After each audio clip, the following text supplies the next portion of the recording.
नमस्कार मेरे प्यारे बच्चों, PNS memorial school online classes में मैं पूजा सिंह आपका हार्दिक स्वागत करती हूँ। कैसे हैं आप सभी लोग? आशा करती हूँ मन लगा के अपनी पढ़ाई कर रहे होंगे। बच्चों, हम लोग इस वीडियो में अध्याय 3 जो है पद्मलाल पुन्नालाल बख्शी जी का क्या लिखूं, इसको हम लोग करेंगे। लेकिन उसके पहले सबसे पहले हम लोग जीवन परिचय देखेंगे। उसमें भी फ्लो चार्ट बना के ऐसे आप लोग बोर्ड के कॉपी में भी ऐसे ही लिखोगे आप लोग, ठीक ना? तो ऐसे फ्लो चार्ट अपनी कॉपी में बना लेना। आप लोग की जो कॉपी मिलती है उसको रख के बना के भी मैं दिखाऊंगी कि कैसे आप लोग करोगे। और जन्म इनका 27 मई 1894 ईस्वी लिखना। फिर जन्म स्थान खैरागढ़ जबलपुर में, और पिता पुन्नालाल बख्शी जी थे, और मृत्यु 27 दिसंबर 1971 ईस्वी। देखो, जन्म 27 मई 1894 ईस्वी, मृत्यु 27 दिसंबर 1971 ईस्वी।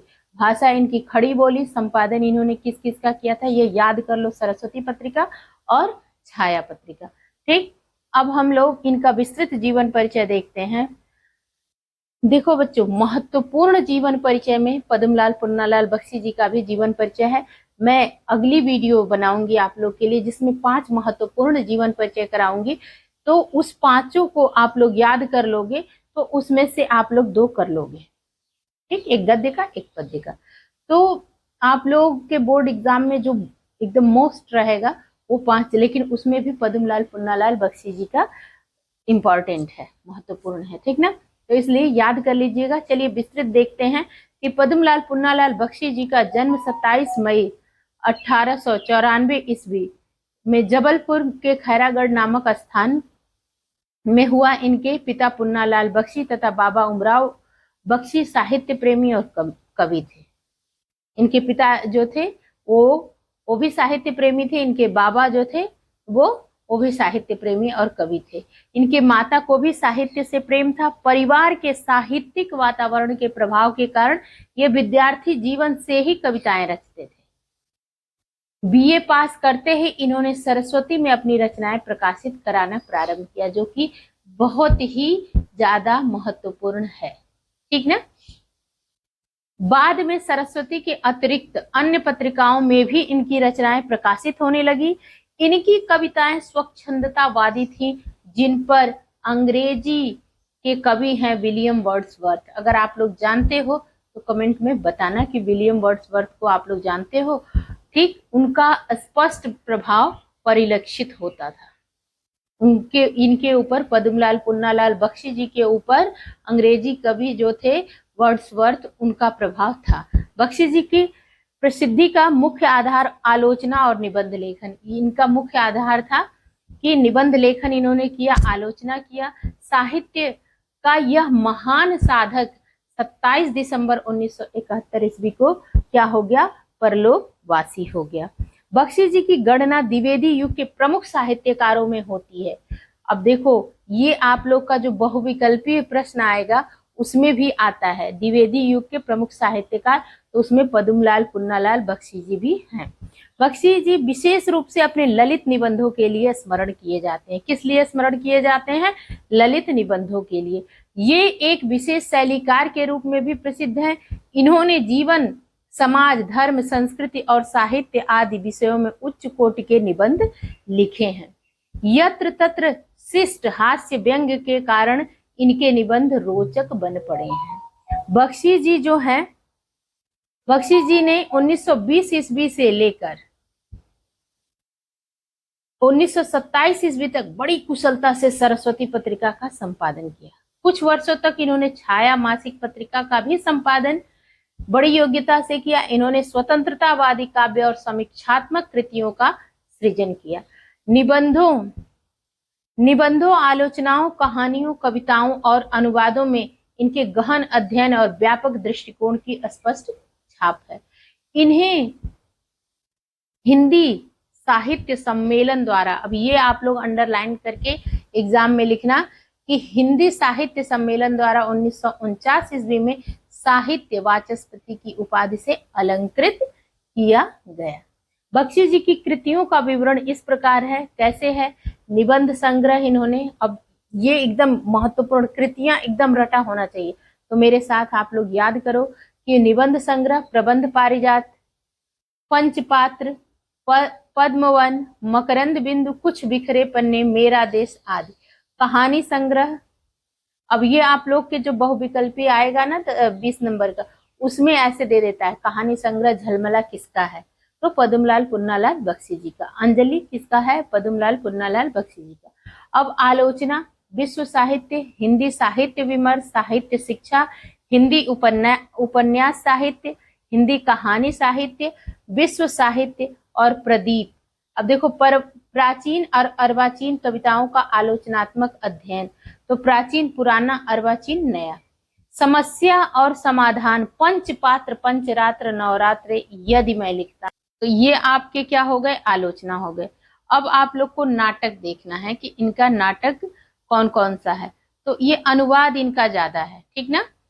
तो अन्नपूर्णा का अनुवाद इन्होंने किया था मॉरिस मैटरलिंक के नाटक सिस्टर ब्रिटिश का, मतलब सिस्टर ब्रिटिश का अन्नपूर्णा, ठीक। और उन्मुक्ति का बंधन, ये किसका है, ये नाटक है मॉरिस मैटरलिंक के नाटक, उनका नाटक है जो दी यूजलेस डेलीवरेंस का अनुवाद है उन्मुक्ति का बंधन, ठीक ना। अब हम लोग काव्य संग्रह, सतदल, अश्रुदल, पंचपात्र, ये याद करने में आप लोग को बहुत ही आसानी होगी कि इनका काव्य संग्रह की सतदल, अश्रुदल और पंचपात्र, ठीक ना। अब उपन्यास देख लो, उपन्यास जो है कथा चक्र, भोला जो बाल उपन्यास है, वे दिन बाल उपन्यास है। आत्मकथा और संस्मरण, तो आत्मकथा मेरी अपनी कथा, जिन्हें नहीं भूलूंगा और अंतिम अध्याय। साहित्य समग्र, तो बख्शी ग्रंथावली 8 खंडों में है।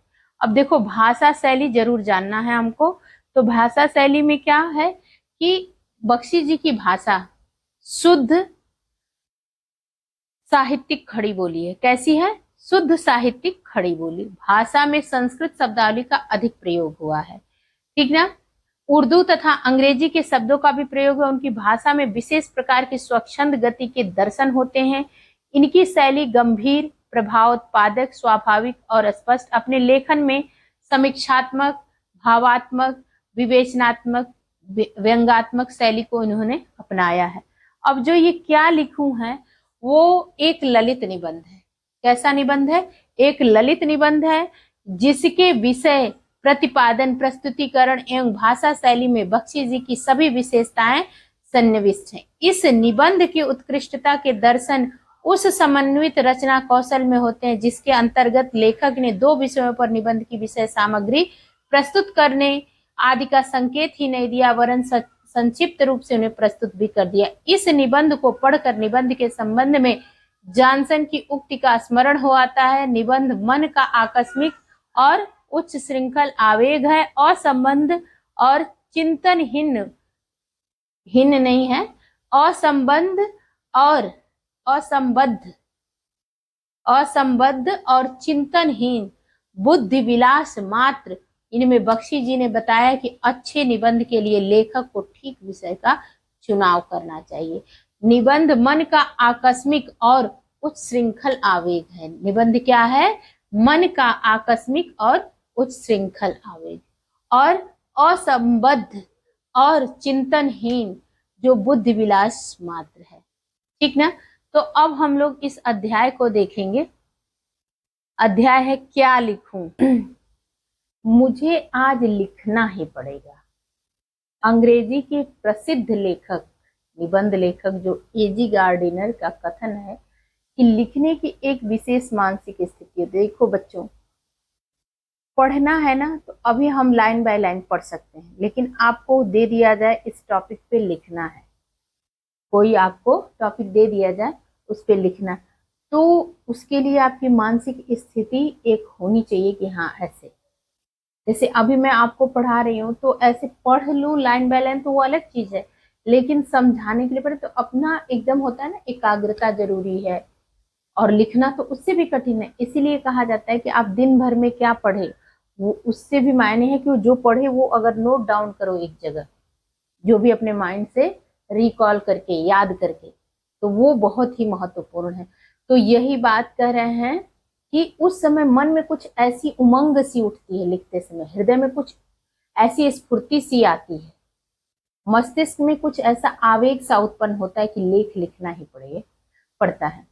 उस समय विषय की चिंता नहीं रहती। जब एकदम से लिखने बैठोगे तो विषय की चिंता नहीं रहेगी कि किस विषय पे लिखें। कोई भी विषय हो उसमें हम अपने हृदय के आवेग को भर ही देते हैं। जिस विषय पर लिखने बैठेंगे वैसी मानसिक स्थिति बना के, तो उसमें क्या है, कुछ ऐसा आवेग सा उत्पन्न होता है कि जैसे अपने हृदय के आवेग को उसमें भर देते हैं जो लेख लिखते हैं, ठीक ना। उस समय विषय की चिंता नहीं, कोई भी विषय हो उसमें हम अपने हृदय के आवेग को भर ही देते हैं। हैड टांगने के लिए कोई भी खोटी काम दे सकती है, उसी तरह अपने मनोभावों को व्यक्त करने के लिए कोई भी विषय उपयुक्त है। असली वस्तु क्या है, हैट, खोटी नहीं।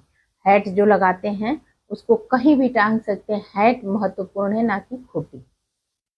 इसी तरह मन के भाव ही तो यथार्थ वस्तु हैं, ठीक, विषय नहीं। गार्डिनर साहब के इस कथन की यथार्थ में मुझे संदेह नहीं। कौन कह रहा है, पद्मलाल पुन्नालाल बख्शी जी कह रहे हैं, ठीक। पर मेरे लिए कठिनता यह है कि मैंने उस मानसिक स्थिति का अनुभव ही नहीं किया कि कुछ भी लिख दूं, लिखने बैठ जाऊं, विषय का कोई चिंता ना करो, जिसमें अपने मनोभाव उत्थित हो जाते हैं। मुझे तो सोचना पड़ता है, बोले अपने आप ही नहीं निकल आते, मुझे तो सोचना पड़ता है, चिंता करनी पड़ती है, परिश्रम करना पड़ता है लिखने के लिए, तब कहीं मैं निबंध लिख सकता हूँ। आज तो मुझे विशेष परिश्रम करना पड़ेगा क्योंकि मुझे कोई साधारण निबंध नहीं लिखना है। आज मुझे नमिता और अमिता के लिए क्या करना है, आदर्श निबंध लिखना होगा। नमिता का आदेश है कि कौन सा, उनकी 2 लड़कियां हैं, पद्मलाल पुन्नालाल बख्शी जी की नमिता और अमिता, उन दोनों लोग के लिए निबंध लिखना है। नमिता का जो आदेश है कि दूर के ढोल सुहावने होते हैं, दूर के ढोल। आप लोग भी ये कहावत जानते होंगे कि दूर के ढोल क्या होते हैं, सुहावने होते हैं। और अमिता का आग्रह है कि समाज सुधार पर लिखूं। ये दोनों विषय परीक्षा में आ चुके हैं, उन दोनों पर आदर्श निबंध लिखकर मुझे उन दोनों को निबंध रचना का रहस्य समझाना पड़ेगा, कैसे निबंध रचते हैं, ठीक। दूर के ढोल सुहावने अवश्य होते हैं, पर क्या वे इतने सुहावने होते हैं कि उन पर 5 पेज लिखे जा सके। अब यहाँ पर इनको निबंध लिखना है 5 पेज,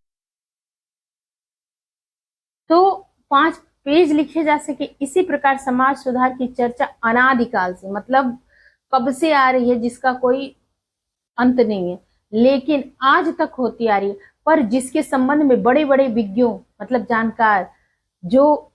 जानकार लोग हैं, विद्वान लोग हैं कह लो, वो विद्वान लोग जो हैं वो विज्ञों में भी विरोध है। मतलब जो जो लोग जानकार लोग हैं, बुद्धिमान लोग हैं, विद्वान लोग हैं, उनके में भी क्या है कि विरोध है। उसको मैं 5 पेज में कैसे लिख दूं, उसको मैं 5 पेज में, मैंने सोचा कि सबसे पहले निबंध शास्त्र के आचार्यों की सम्मति जान लो। जो निबंध शास्त्र के आचार्य हैं उनकी क्या करूं, सम्मति जान लूं, ठीक है। पहले यह तो समझ लूं कि आदर्श निबंध है क्या और वह कैसे लिखा जाता है, तब फिर मैं भविष्य की चिंता करूंगा। इसलिए मैंने निबंध शास्त्र के कई आचार्यों की रचनाएं देखी, ठीक। पर विद्वान, जो एक विद्वान का कथन है कि निबंध छोटा होना चाहिए, छोटा निबंध बड़े की अपेक्षा अधिक अच्छा होता है। क्या बोल रहे हैं कि एक विद्वान का कथन है कि निबंध कैसा होना चाहिए, छोटा। बड़ा निबंध रहेगा तो आपको बोरियत महसूस होगी, क्योंकि बड़े निबंध में रचना की सुंदरता नहीं बनी रह सकती।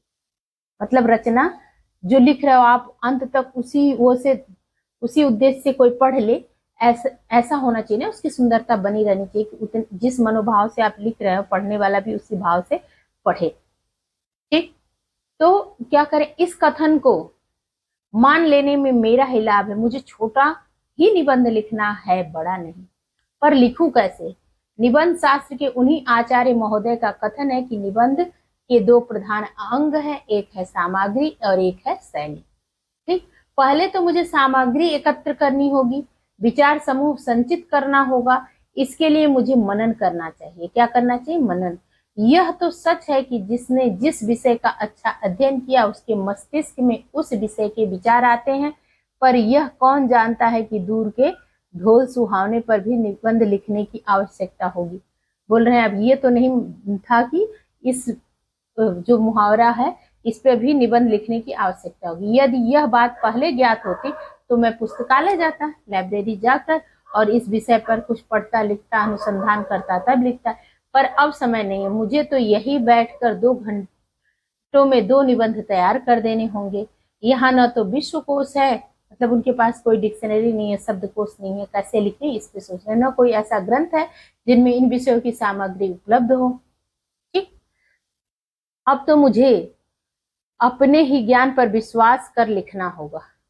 विज्ञों का कथन है, जो विद्वान लोग हैं उनका कथन है कि निबंध लिखने के पहले उसकी रूपरेखा बना लेनी चाहिए। अतएव सबसे पहले मुझे दूर के ढोल सुहावने की रूपरेखा बनानी है। मैं सोच ही नहीं सकता कि इस विषय की कैसी रूपरेखा है। निबंध लिख लेने के बाद मैं उसका सारांश कुछ ही वाक्यों में भले ही लिख दूं, पर निबंध लिखने के पहले उसका सार 10-5 शब्दों में कैसे लिखा जाए। क्या सचमुच हिंदी के सब विज्ञ लेखक पहले से अपने अपने निबंधों की रूपरेखा तैयार कर लेते हैं? जो विद्वान लोग हैं क्या सच में अपने अपने निबंधों की रूपरेखा तैयार कर लेते हैं? मतलब लिखने के पहले वो सोच विचार की कि इसकी रूपरेखा क्या होगी, कैसे। तो देखो, निबंध लिखने के लिए पहले होता ही है, प्रस्तावना लिखा जाएगा, फिर क्या लिखा जाएगा, लास्ट में उपसंहार लिखा जाएगा, ये रूपरेखा बनी रहती है। तो फिर उसमें क्या होता है ना, हमको वो पॉइंट डालने में आसानी होती है। ठीक, आप लोग में भी निबंध आएगा, निबंध की तैयारी भी मैं करवाऊंगी। ठीक है, तो उसमें देखिएगा कि कैसे किस विषय पे किस तरह लिखते हैं। आप लोग लिख के मुझे सेंड भी करिएगा। ठीक है, मैं टॉपिक दूंगी आप लोग को। तो A.G. गार्डिनर को तो अपने लेखों का शीर्षक बनाने में सबसे अधिक कठिनाई, उनको लेख लिखने में नहीं होता था, किसमें होता था उनको, कि सबसे ज्यादा शीर्षक देने में। उन्होंने लिखा है कि मैं लेख लिखता और शीर्षक देने का भार अपने मित्र पर छोड़ देता हूँ। उन्होंने यह भी लिखा है शेक्सपियर को भी नाटक लिखने में उतनी कठिनाई न हुई होगी जितनी कठिनाई नाटक के नामकरण में हुई होगी। तभी तो घबराकर नाम न रख सकने के कारण उन्होंने अपने एक नाटक का नाम रख दिया जैसा तुम चाहो। क्या नाम रख दिया? जैसा तुम चाहो। इसलिए मुझसे तो यह रूपरेखा तैयार ना होगी, मतलब निबंध की रूपरेखा उनसे नहीं तैयार होगी। वो क्या कह रहे हैं? कह रहे हैं अब मैं लिखना ही शुरू कर देता हूँ।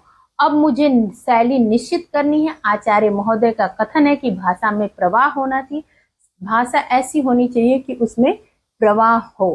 ठीक है, इसके लिए वाक्य छोटे छोटे हो पर एक दूसरे से संबंधित हो, संबद्ध हो। यह तो बिल्कुल ठीक है, मैं छोटे छोटे वाक्य अच्छी तरह लिख सकता हूं, पर मैं हूं मास्टर। क्या बोल रहे हैं कि मैं हूं तो मास्टर। कहीं नमिता और अमिता यह न समझ बैठे कि मैं यह निबंध बहुत मोटी अक्ल वालों के लिए लिख रहा हूं। अपनी विद्वता का प्रदर्शन करने के लिए, अपना गौरव स्थापित करने के लिए यह आवश्यक है कि वाक्य कम से कम आधे पृष्ठ में तो समाप्त हों। ठीक, अपनी विद्वता भी उनको क्या करना है? प्रदर्शित करना है।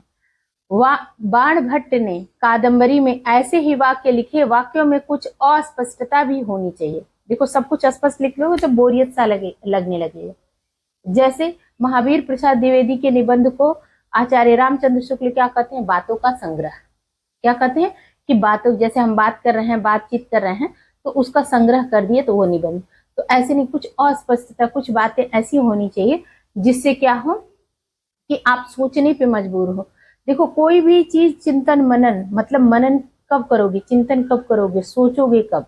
इसीलिए कितने सारी चीजें आप लोग से मैं कमेंट बॉक्स में कमेंट करने के लिए कहती हूँ कि उससे आप लोग की थिंकिंग, सोचने की क्षमता बढ़े। ठीक है, क्योंकि यह अस्पष्टता या दुर्बोधता गंभीर ला देती, आपको सोचने पे मजबूर करे।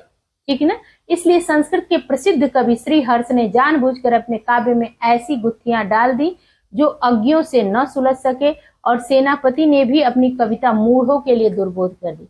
मतलब सबको समझ में ना कुछ। देखो, आप लोगों को कविता पढ़ाती हूँ तो कितने सारे अलंकार और अलंकार से उसका अर्थ दूसरा निकलता है। तो कितनी चीजें, ये ऐसे नहीं कि सीधे पढ़े और समझ लिए। तो तभी तो अलंकारों, मुहावरों और लोकोक्तियों का समावेश भी निबंधों के लिए आवश्यक बताया जाता है। तब क्या किया जाए? अंग्रेजी के निबंधकारों ने एक दूसरी पद्धति को अपनाया है। उनके निबंध इन आचार्यों की कसौटी पर भले ही खरे सिद्ध न हो, पर अंग्रेजी साहित्य में उनका मान अवश्य है। ठीक ना? उस पद्धति के जन्मदाता मार्टेन समझे जाते हैं। उस पद्धति के जन्मदाता कौन समझे जाते हैं? मार्टेन। उन्होंने स्वयं जो कुछ देखा, सुना और अनुभव किया, उसी को अपने निबंधों में क्या किया? लिपिबद्ध कर दिया। ऐसे निबंधों की सबसे बड़ी विशेषता यह है कि वे मन की स्वच्छंद रचनाएं हैं। उनमें न कवि की उदात्त कल्पना रहती है, न आख्यायिका लेखक की सूक्ष्म दृष्टि, और न विज्ञों की, मतलब जानकार गंभीर तर्क। देखो, जो भी जानकार लोग रहेंगे ना, किसी भी चीज पे तर्क, उसकी विवेचना जरूर करेंगे, तर्कपूर्ण विवेचना। ठीक ना? उनमें लेखक की सच्ची अनुभूति रहती है, उनमें उनके सच्चे भाव की सच्ची अभिव्यक्ति होती है, उनमें उनका उल्लास रहता है। ये निबंध तो उस मानसिक स्थिति में लिखे जाते हैं जिसमें न ज्ञान की गरिमा रहती है और न कल्पना की महिमा। ज्ञान की गरिमा क्या होती है और कल्पना की? कल्पना से हम बैठे बैठे यदि होता किन्नर नरेश में, राजमहल में रहता, सोने का सिंहासन होता, सिर पर मुकुट चमकता। ये कल्पना है कि मैं किन्नर नरेश होता, राजा होता, ठीक है, और राजा होता और क्या, सिर पर मुकुट चमकता। वैसे ही मतलब ये कल्पना से हम कुछ भी बन सकते हैं, कल्पना से हम आसमान में भी उड़ सकते हैं। ठीक ना? तो उसमें लेखक की सच्ची अनुभूति रहती है, उनमें उनके सच्चे भाव की सच्ची अभिव्यक्ति, जो आपके अंदर भाव उत्पन्न हो रहे हैं उसकी सच्ची अभिव्यक्ति कर दिए तो सच्ची अभिव्यक्ति होती है। उनमें उनका उसका उल्लास रहता है, उनके अंदर की खुशी रहती है। ये निबंध तो उस मानसिक स्थिति में लिखे जाते हैं जिसमें न ज्ञान की गरिमा रहती है, न कल्पना की महिमा। ये तो हो गया कि जिसमें हम संसार को अपनी ही दृष्टि से देखते हैं और अपने ही भाव से ग्रहण करते हैं। तब इसी पद्धति का अनुसरण कर मैं भी क्यों न निबंध लिखूं, पर मुझे तो 2 निबंध लिखने हैं। अब सोच लिए कि मैं कैसे निबंध लिखूं, लेकिन अब ये भी सोच रहे हैं कि मुझे तो 2 निबंध लिखने हैं। अब दोनों अलग तरह का टॉपिक है। मुझे अमीर खुसरो की एक कहानी, अब देखो अमीर खुसरो बहुत ही प्रतिभावान थे, बहुत ही ज्ञानवान थे, ठीक ना? तो क्या कह रहे हैं, मुझे अमीर खुसरो की एक कहानी याद आई। एक बार प्यास लगने पर वे एक कुएं के पास पहुंचे। वहां 4 औरतें पानी भर रही थी। पानी मांगने पर पहले उनमें से एक ने खीर पर कविता सुनने की इच्छा प्रकट की, दूसरे ने चरखे पर, तीसरी ने कुत्ते पर और चौथी ने ढोल पर। अमीर खुसरो देखो कितने प्रतिभावान थे कि वो एक ही पद में चारों इच्छाओं की पूर्ति कर दी। उन्होंने कहा, खीर पकाई जतन से, चरखा दिया चला, आया कुत्ता खा गया, तू बैठी ढोल। अब देखो खीर पर भी उन्होंने कर दिया, चरखा पर भी, कुत्ता पर भी और ढोल पर भी। खुसरो जी ने क्या किया कि खीर पकाई, बहुत जतन से खीर पकाई, और चरखा दिया चला, चरखा भी चला दिया, ठीक है। आया कुत्ता खा गया, तू बैठी ढोल बजा। मतलब जो पकाई खीर तो कुत्ता आके खा गया, अब तू बैठ के क्या कर, ढोल बजा। तो चारों चीज उन्होंने डाल दिया एक ही कविता में। लेकिन यहाँ पर ये बोल रहे हैं पद्मलाल पुन्नालाल बख्शी जी, मेरे अंदर इतनी प्रतिभा नहीं है, खुसरो जी जैसी इतनी प्रतिभा नहीं है, पर उनकी इस पद्धति को स्वीकार करने में मेरी कठिनाई आधी रह जाती है। मैं भी एक निबंध में इन दोनों विषयों का समावेश कर दूंगा, एक ही ढेले से 2 चिड़िया मार दूंगा। मतलब एक ढेला मारे और 2 चिड़िया क्या हो गई, गिर गए। दूर के, हाँ एक और ये भी कहावत हो जाएगी कि एक तीर 2 निशान। तो दूर के ढोल सुहावने होते हैं, उनकी कर्कशता जो होती है ना, वो जो डम डम डम करके बजता है, जैसे डीजे आज के समय एकदम पास में रहो ना तो एक दूसरे से चिल्लाना पड़ेगा, बोलना पड़ेगा, लड़ना पड़ेगा, तो आवाज मतलब जैसे इतना तेज तेज बोलो तब आवाज आएगी। लेकिन वही डीजे दूर से बहुत अच्छा लगता है, आप लोग को भी अच्छा लगता होगा, ठीक है। जब ढोल के पास बैठे हुए लोगों के कान के पर्दे फटते रहते हैं, तब दूर किसी नदी के तट पर संध्या समय, जैसे दूर से तो बहुत अच्छा लगता है, तो दूर के ढोल सुहावने होते हैं कहा जाता है, लेकिन पास से क्या होता है, कान के पर्दे पड़ते रह जाते। वैसे ही डीजे का भी हाल है। लेकिन अभी डीजे बजेगा तो लगेगा हाँ कुछ बहुत अच्छा है, ढोल बज रहा है तो क्या हम सोचेंगे कि वही दूर से वही कान में मधुरता का संचार करेंगे, वही आवाज, ठीक है। और ढोल के उन्हीं शब्दों को सुनकर वह अपने हृदय में, दूर का ढोल जब सुनना बजेगा तो हमको ये लगेगा कि किसी के विवाह का उत्सव हो रहा है। वही चित्र हम अंकित कर लेंगे, वही दृश्य हमारे सामने घूमने लगेगा। कोलाहल से पूर्ण घर के कोने में बैठी हुई किसी लज्जाशीला नववधु की कल्पना वह अपने मन में कर लेता है, जो भी सुनता है, ठीक। उस नववधु के प्रेम, उल्लास, संकोच, आशंका और विषाद से युक्त हृदय के कंपन ढोल की कर्कश ध्वनि को क्या करते हैं, मधुर बना देते हैं। क्योंकि उसके साथ आनंद का क्या है, कलरव, उत्सव व प्रमोद और प्रेम का संगीत, ये तीनों मिले रहते हैं। तभी उस कर्कशता समीपस्थ लोगों को भी कटु नहीं प्रतीत होती, क्योंकि ये पता है कि हाँ शादी है, ठीक ना। और दूरस्थ लोगों के लिए तो वह अत्यंत क्या होता है, मधुर ही लगता है। दूर के ढोल कैसे होते हैं, सुहावने होते हैं। जो तरुण मतलब नए लोग हैं, वो संसार के जीवन संग्राम से दूर हैं, उन्हें मतलब जिनकी शादी नहीं हुई रहती, तो उनको लगता है कि उनको सबसे ज्यादा अच्छा लगता है, क्योंकि वो जीवन संग्राम से दूर है। शादी के बाद की जो लड़ाई झगड़े हैं, शादी के बाद जो झंझट है, जीवन की जिम्मेदारियां हैं, उससे वो तो दूर हैं। तो वो तरुण, वो युवा, उनको तो और अच्छा लगता है, ठीक ना। उन्हें संसार का चित्र बड़ा ही मनमोहक प्रतीत होता है। जो वृद्ध हो गए हैं उन्हें क्या होता है, वो अपना बाल्यावस्था, वो अपना तरुण अवस्था, वो अपना नयापन से दूर हट आए हैं, वो चीज उनको अतीत काल की स्मृति याद आती है, इसमें वो सुखद अनुभव करते हैं। इसलिए कभी भी देखोगे कि शादी ब्याह कुछ भी रहता है तो सब लोग खुश रहते हैं, सब लोग मगन रहते हैं, ठीक ना। वे अतीत का ही स्वप्न देखते हैं। तरुणों के लिए जैसे भविष्य उज्जवल होता है, वैसे ही वृद्धों के लिए अतीत वर्तमान से दोनों को असंतोष होता है। देखो कभी भी देखोगे, आज जो अभी वर्तमान चल रहा है, जैसे आप लोग टेंथ में भी पढ़ते हो ना कि क्या कहते हैं, वर्तमान काल, भूतकाल, भविष्य काल, ठीक ना। तो वैसे ही क्या है, समय जो है, ये समय का चक्र जो है, वो वर्तमान से सब लोग असंतुष्ट रहते हैं। वृद्ध क्या करते हैं, वो अपने भूत का सोच के कि हाँ ये चीजें ऐसे ऐसे अच्छा था, आज के समय में तो ये बुरा है।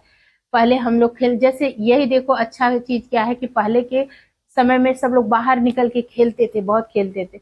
अब क्या है, मोबाइल लेके एक ही घर में 4-5 लोग मोबाइल लेके पड़े रहते हैं, ठीक ना। तो क्या वर्तमान से दोनों असंतुष्ट। अब जैसे तरुण लोग हैं, नए लोग हैं, युवा लोग हैं, वो भविष्य के को लेके कि हमारे पास गाड़ी होगा, घोड़ा होगा, बंगला होगा, कि कितनी चीजें होंगी हमारे पास, ये घड़ी, ये मोबाइल, ये टैबलेट, ऐसे लैपटॉप लेके वो उसको क्या करते हैं, उसके बारे में सोचते रहते हैं। तो तरुण क्या है, भविष्य को वर्तमान में लाना चाहते हैं। अवृद्ध अतीत को खींच कर वर्तमान में देखना चाहते हैं। वो चाहते हैं वर्तमान में भी ऐसे हो जैसे हमने बचपन में किया था। बार बार बोलेंगे हमारे बचपन में तो ऐसा होता था। तरुण क्रांति के समर्थक होते हैं। तरुण नवयुवक जो क्रांति कभी भी देखोगे नवयुवक ही लाते हैं। तो क्रांति के समर्थक। और वृद्ध क्या होते हैं, अतीत गौरव के संरक्षक। अतीत में कितने गौरवशाली हमारा अतीत रहा है, उसके क्या होते हैं, उसके संरक्षक होते हैं कि नहीं ऐसे रहना चाहिए, ठीक ना। लेकिन कभी भी देखोगे आजादी हुई चाहे कुछ भी, उसमें जो क्रांति का बिगुल बजाए वो तरुण युवा लोगों ने ही किया। इन्हीं दोनों के कारण वर्तमान हमेशा क्या रहता है, दुखी रहता है। समय का 3 चक्र है, वर्तमान, भूत, भविष्य।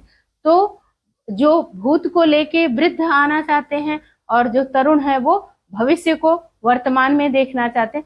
तो क्या वर्तमान, तो इसीलिए बार बार कहा जाता है कि वर्तमान में जिए, आज का आज ही जो है उसमें उस पल को आनंदित करिए, उस पल को आनंद के साथ जिए। हम सोचेंगे कि हर एक चीज बहुत अच्छा हो जाएगा तब फिर हम क्या करेंगे, तब हम जिएंगे, लेकिन ऐसा कभी नहीं होता।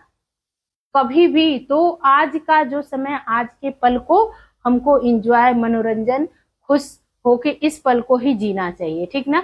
लेकिन जब ये तरुण और वृद्ध के बीच में कौन फंसता है, वर्तमान हमेशा क्षुब्ध रहता है। इसी से वर्तमान काल सदैव सुधारों का काल, क्योंकि आज में जो दिखेगा उसी का तो हम सुधार करेंगे। वर्तमान समय में देखो क्या हो रहा है, ज्यादा सुधार इसी पे हो रहा है कि बच्चे मोबाइल ना देखें।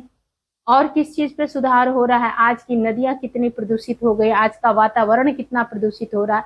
तो वर्तमान के सुधार, इसीलिए हमेशा वर्तमान क्या है, सुधारों का काल बना रहता है। मनुष्य जाति के इतिहास में कोई ऐसा काल नहीं हुआ होगा जब सुधारों की आवश्यकता नहीं होगी। हर समय सुधार की आवश्यकता रही है, तभी तो आज तक कितने ही सुधारक हो गए हैं। पर सुधारों का अंत कब हुआ? समाज सुधार पे भी उनको लिखना था, 2 पे निबंध लिखना था, दूर के ढोल सुहावने होते हैं और समाज सुधार पे। तो इसीलिए इतनी बातें बोल रहे हैं कि भारत के इतिहास में बुद्ध देव, महावीर, स्वामी नागार्जुन, शंकराचार्य, कबीर, नानक, राजा राम मोहन राय, स्वामी दयानंद और महात्मा गांधी, आप लोग इसमें से किस किस को जानते हो और इनके समाज सुधार, इन्होंने समाज में कितने सुधार किए, आप लोग कमेंट बॉक्स में एक लोग का भी बता लोगे तो मुझे लगेगा कि हाँ आप लोग पढ़ाई कर रहे हो, ठीक ना। महात्मा गांधी में ही सुधारकों की गणना समाप्त नहीं होती। सुधारकों का दल नगर नगर और गांव गांव में होता है। यह सच है कि जीवन में नए नए क्षेत्र उत्पन्न होते जाते हैं और नए नए सुधार क्या हो जाते हैं। ना दोषों का अंत है ना सुधारों का। जब दोष रहेंगे तो सुधार होगा ही। जो कभी सुधार थे वही आज दोष हो गए। उन सुधारों का नव सुधार किया जाता है, तभी तो यह जीवन चलायमान प्रगतिशील होता है, ठीक ना। हिंदी में प्रगतिशील साहित्य का निर्माण हो रहा है। अभी हिंदी दिवस आप लोग का समाप्त हुआ, उस पर आप लोगों ने बहुत कुछ देखा होगा। वैसे ही हिंदी में प्रगतिशील साहित्य का निर्माण हो रहा है। यहाँ पर साहित्य की बात चल रही है, तो उसके निर्माता यह समझ रहे हैं कि उनके साहित्य में भविष्य का गौरव निहित है, पर कुछ ही समय के बाद उनका यह साहित्य भी अतीत का स्मारक हो जाएगा और आज जो तरुण है वही वृद्ध होकर अतीत के गौरव का स्वप्न देखेंगे।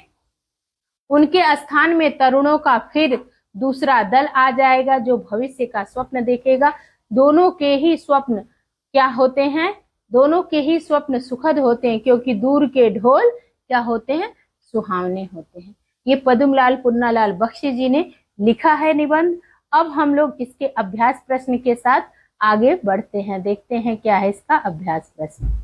अब देखिए, पहला रेखांकित अंश जो है कि मुझे आज लिखना ही पड़ेगा, तो इसमें जो रेखांकित अंश है उसकी व्याख्या करनी है। तो लिखने की एक विशेष मानसिक स्थिति होती है।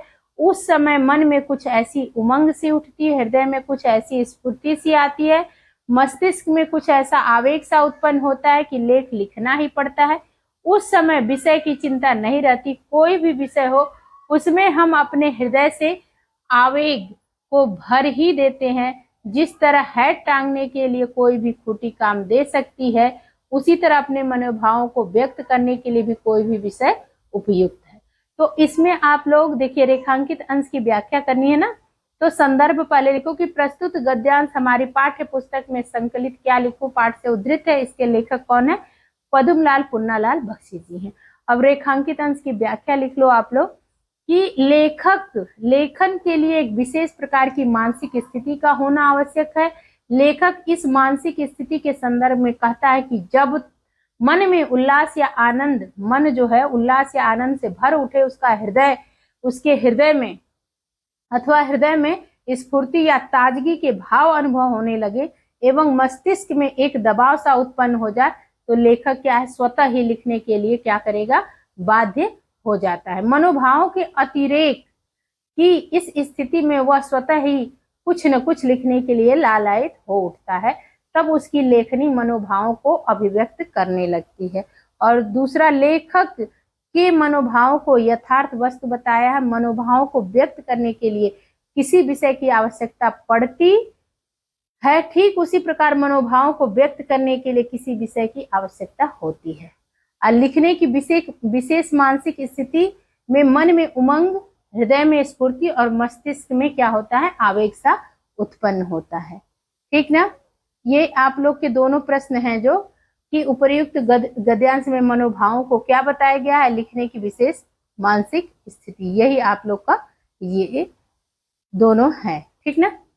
अब आप लोग ख जो है कि मन की स्वच्छंद रचनाएं हैं, उनमें न कविता की उदात्त कल्पना रहती है, न आख्यायिका, लेखक की सूक्ष्म दृष्टि और विज्ञों की गंभीर तर्कपूर्ण विवेचना। उनमें लेखक की सच्ची अनुभूति रहती है। और दूसरा जो रेखांकित अंश है कि ये निबंध तो उस मानसिक स्थिति में लिखे जाते हैं जिसमें न ज्ञान की गरिमा रहती है, न कल्पना की महिमा। तो जिसमें हम संसार को अपनी ही दृष्टि से देखते हैं और अपने ही भाव को ग्रहण करते हैं। तो चलिए लिख लेते हैं समझाने को, तो आप लोग को मैं समझाई दी हूँ। तो देखिए संदर्भ लिखोगे तो संदर्भ आप लोग को पता ही चल गया कि ये क्या लिखो पाठ से उद्धृत है। 2 नंबर आपके पक्के हो जाएंगे संदर्भ अगर सही लिखोगे तो। इसके लेखक कौन है? पद्मलाल पुन्नालाल बख्शी जी। अब रेखांकित अंश की व्याख्या फटाफट लिखते चलिए। आप लोग इस वीडियो के साथ कॉपी पेन लेके बैठिएगा ताकि साथ साथ में समझते हुए लिखते हुए चलिएगा। और प्लीज प्लीज क्या है, वीडियो को शेयर जरूर किया करो बच्चों, ठीक ना। और जितने लोग देख रहे हो लाइक भी किया करो, ठीक। तो मुझे लगेगा कि हाँ आप लोग को अच्छा लग रहा है। नहीं तो वीडियो तो आप लोग को मिलता रहेगा, लेकिन लाइक करोगे तो आप लोग को भी अच्छा लगेगा ना कि हाँ हमारी मैम जो पढ़ा रही है वो हमको अच्छा लगा, तो हमने उसके बदले में क्या किया, लाइक ही तो एक करना है, ठीक ना। तो निबंध मन की स्वच्छंद रचनाएं हैं। निबंध ऐसी मानसिक स्थिति में लिखे जाते हैं जिसमें न तो ज्ञान का बड़प्पन होता है, न ही कल्पना की बड़ी उड़ान। कल्पना में हम संसार को अपनी ही दृष्टि से देखते हैं और अपने ही मन के भाव को व्यक्त करते हैं। कहने का तात्पर्य यह कि निबंध लिखते समय लेखक का मन एक विशेष स्थिति में होता है और इस स्थिति में वह न तो अपनी विद्वता को प्रकट करता है और न ही अपनी कल्पना शक्ति के महत्व को दिखाने की इच्छा करता है। दुनिया को देखकर लेखक को जो अनुभव होता है अथवा उसके मन में जो भाव उत्पन्न होते हैं उसे ही स्वतंत्र रूप से प्रकट करने का प्रयास करता है, ठीक। और क्या है आपका पूछा है, निबंध की किन विशेषताओं का उल्लेख किया गया है। तो स्वच्छंद निबंध में सच्चे भावों की सच्ची अभिव्यक्ति होती है, क्योंकि स्वच्छंद निबंध में लेखक को जो कुछ अनुभव होता है, उसके मन में जो भाव उत्पन्न होते हैं उसे ही स्पष्ट रूप से वो व्यक्त कर देता है अपने निबंध में, ठीक।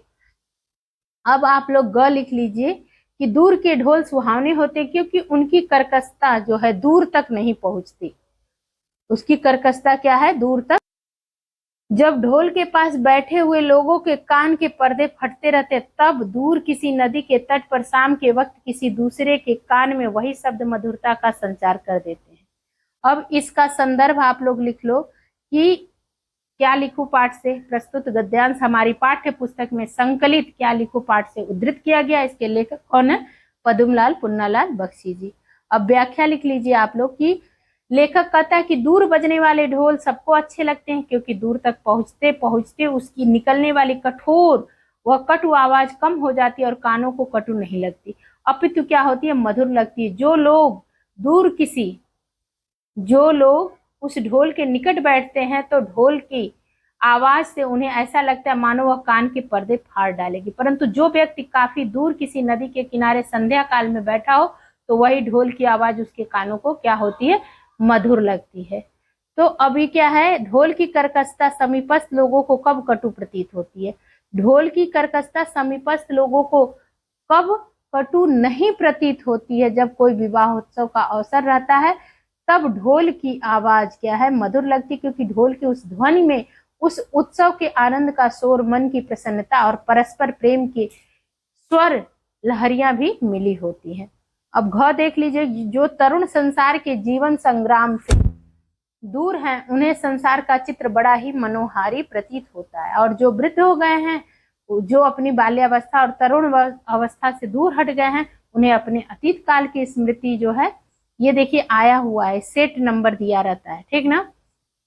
17 में आया, 15 में, 18 में, 20 में, तो महत्वपूर्ण है ये आपका पैराग्राफ।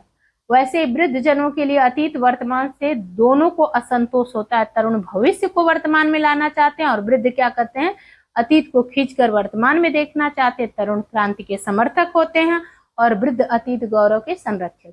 इन्हीं दोनों के कारण वर्तमान क्या सदैव क्षुब्ध रहता है और इसी से वर्तमान काल सदा सुधारों का भी काल रहता है। तो संदर्भ तो आप लोग कर लोगे चलिए व्याख्या कर लेते हैं। और प्रश्न क्या है कि तरुण और वृद्ध दोनों क्या चाहते हैं, ये आप लोग जान चुके हो। तरुण जीवन संग्राम के अनुभव किस प्रकार से देखना चाहते हैं, ये भी आप लोग कर लोगे।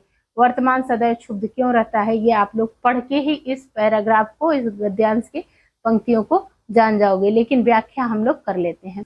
रेखांकित अंश की व्याख्या हेडिंग डाल लीजिए और लिखिए, इन पंक्तियों में लेखक कहता है कि ऐसे व्यक्ति जो युवावस्था को पार कर वृद्ध हो गए हैं, उन्हें अतीत यानी बचपन की स्मृतियां अत्यंत ही सुखद जान पड़ती हैं, इसलिए वे अतीत के सपने देखा करते हैं। इसी प्रकार एक और युवकों को जहां उनका भविष्य उज्जवल प्रतीत होता है, तो दूसरी ओर वृद्धों को उनका अतीत उन्हें वर्तमान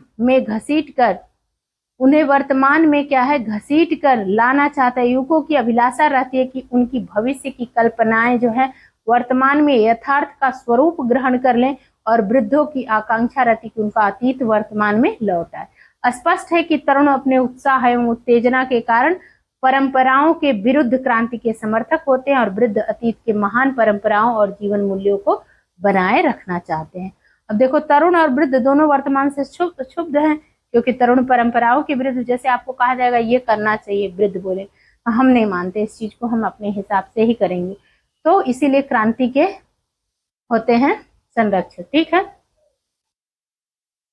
तो तरुण क्रांति के समर्थक होते हैं और वृद्ध अतीत गौरव के संरक्षक। इन्हीं दोनों के कारण वर्तमान क्या है, शुद्ध रहता है। ठीक ना।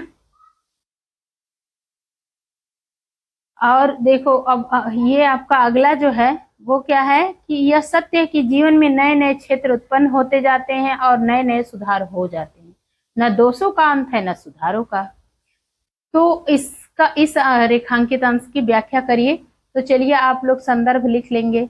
रेखांकित अंश की व्याख्या लिख लीजिए कि लेखक कहता है कि मानव सभ्यता के विकास के साथ साथ जीवन में नए नए क्षेत्र उत्पन्न होते जाते हैं और उनमें नई नई बुराइयां उत्पन्न होती हैं। जैसे मोबाइल बहुत अच्छी चीज है, लेकिन मोबाइल की लत एडिक्शन जो है, एडिक्शन से ऐसे होते जा रहे हैं लोग कि मोबाइल के बिना नहीं रह सकते। तो हर एक चीज नई आती है तो उसमें अच्छाइयां भी रहती हैं, बुराइयां भी रहती हैं। ठीक, फिर उनके नए नए सुधार खोजे जाते हैं। इस प्रकार दोषों और सुधारों की यह परंपरा अबाध गति से चलती रहती है। ना दोषों का अंत होता है ना सुधारों का, क्योंकि आज जो सुधार होते हैं कल परिस्थितियों के परिवर्तित हो जाने के कारण वही दोष बन जाते हैं। इसलिए दोषों का अंत नहीं होता, इसीलिए सुधारों का भी अंत नहीं होता। अब क्या प्रश्न है कि जीवन प्रगतिशील क्यों माना गया है, ये जरूर आप लोग लिख के याद कर लेना कि दोषों के सुधारों के लिए जीवन निरंतर प्रयत्नशील रहता है, इसी कारण जीवन निरंतर प्रगतिशील बना रहता है। सुधारों के नव सुधार के लिए जीवन निरंतर गतिशील बना रहता है। गतिशीलता ही प्रगतिशीलता है, मतलब चलायमान, कोई चीज चलायमान हो तो प्रगतिशीलता। अब लिख लो, हिंदी में प्रगतिशील साहित्य का निर्माण हो रहा है और उसके निर्माता यह समझ रहे हैं कि उनके साहित्य में भविष्य का गौरव निहित है, परंतु कुछ ही समय के बाद उनका यह साहित्य भी अतीत का स्मारक हो जाएगा। आज जो तरुण है वही वृद्ध होकर अतीत के गौरव का स्वप्न देखेंगे। ठीक है, कोई चीज रुकने वाली नहीं है, चलायमान है। उनके स्थान पर तरुणों का फिर दूसरा दल आ जाएगा जो भविष्य का स्वप्न देखेगा। दोनों के ही स्वप्न सुखद होते हैं, क्योंकि दूर के ढोल क्या होते हैं, सुहावने होते हैं। तो संदर्भ आप लोग कर लेंगे। रेखांकित अंश की व्याख्या लिख लीजिए कि प्रस्तुत पंक्तियों में लेखक कहता है, क्या कहता है, तरुणों का स्थान भविष्य में नई पीढ़ी के बच्चे ग्रहण करेंगे और तरुण भी बड़े होकर अतीत की स्मृतियों में खोए रहेंगे। युवाओं के भविष्य के स्वप्न जब तक साकार होंगे तब तक वे भी क्या हो जाएंगे, वृद्ध हो जाएंगे। इस प्रकार युवा और वृद्ध दोनों ही केवल सुनहले स्वप्नों को देखकर प्रसन्न होते हैं। यह समय चक्र है, एक पीढ़ी दूसरी पीढ़ी का स्थान ग्रहण करती है। ठीक, अब तीसरा प्रश्न क्या पूछा है कि भविष्य तरुण और वृद्ध दोनों के लिए क्यों सुखद होते हैं। तो क्यों सुखद होते हैं कि तरुण और वृद्ध दोनों के लिए भविष्य इस दृष्टि से सुखद होते कि आज के वृद्ध जब युवा थे तो उनका भविष्य सुखद था, अब जब वे वृद्ध हो गए तो उनका भविष्य भी अतीत बन चुका होता है, जो उन्हें वृद्धावस्था में सुखद प्रतीत होता है। इसी तरह आज के युवा जिस भविष्य को सुखद मान रहे वही उनके वृद्धावस्था में अतीत बन जाएगा और वे सुखद मानेंगे। ठीक ना। अब आप लोग ये दोनों भी कर ही लो कि प्रगतिशील साहित्य निर्माता क्या समझकर साहित्य निर्माण कर रहे हैं और दूर दूर के ढोल सुहावने होते हैं, इसका भावार्थ लिखिए। तो प्रगतिशील साहित्य निर्माता यह समझकर साहित्य का निर्माण कर रहे हैं और उनके साहित्य में भविष्य का गौरव निहित है, और आज के वृद्ध जब युवा थे तो उनका भविष्य सुखद था, अब जब वे वृद्ध हो गए तो उनका भविष्य भी अतीत बन चुका होता है, तो उन्हें वृद्धावस्था में सुखद प्रतीत होता है। इसलिए कहा गया है कि दूर के ढोल सुहावने होते हैं। अब आप लोग जो ये प्रश्न उत्तर है ये कर लीजिए कि नमिता और अमिता कि लेखक से क्या अपेक्षा है। तो ये आप लोग को पता ही है कि उनका आदेश है कि उनके लिए निबंध लिखें। एक बोलती है दूर के ढोल सुहावने होते हैं, उस पर लिखना है, और अमिता का आग्रह है कि समाज सुधार पर। और अपेक्षित निबंध लिखने में लेखक को क्या कठिनाई है, तो अपेक्षित निबंध लिखने में लेखक को यह परेशानी कि जिस मानसिक स्थिति का उन्होंने अनुभव नहीं किया उसमें वो अपना भाव कैसे प्रकट कर सकता है। लेखक निबंध शास्त्र के किन आचार्यों की रचनाओं का अवलोकन करता है, तो लेखक जो है निबंध शास्त्र के एजी गार्डिनर तथा शेक्सपियर की रचनाओं का अवलोकन करता है। एक आदर्श निबंध के लिए किन किन गुणों पर उसकी दृष्टि टिकती है, तो एक आदर्श निबंध के लिए भाषा में प्रवाह होना चाहिए, वाक्य कैसे होने चाहिए कि छोटे छोटे हों और एक दूसरे से संबद्ध हों। ठीक, वाक्यों में कुछ अस्पष्टता भी होनी चाहिए। इससे क्या लाभ होता है, वाक्यों में कुछ अस्पष्टता भी होनी चाहिए। यह अस्पष्टता जो है वो गंभीरता लाती है, दुर्बोधता और गंभीरता लाती है। ठीक ना। अंग्रेजी के निबंधकार मॉन्टेन निबंध की सबसे बड़ी विशेषता क्या मानते हैं, ये आप लोग कर लोगे। ठीक, अब इसमें प्रत्यय और उपसर्ग है, ये भी आप लोग कर लेना। अब कुछ ऐसा नहीं है आप लोग को बताने के लिए। फिर नेक्स्ट वीडियो में मिलूंगी, ठीक ना। और प्लीज वीडियो को क्या किया करो, शेयर किया करो। ठीक है, मिलूंगी नेक्स्ट वीडियो में। धन्यवाद।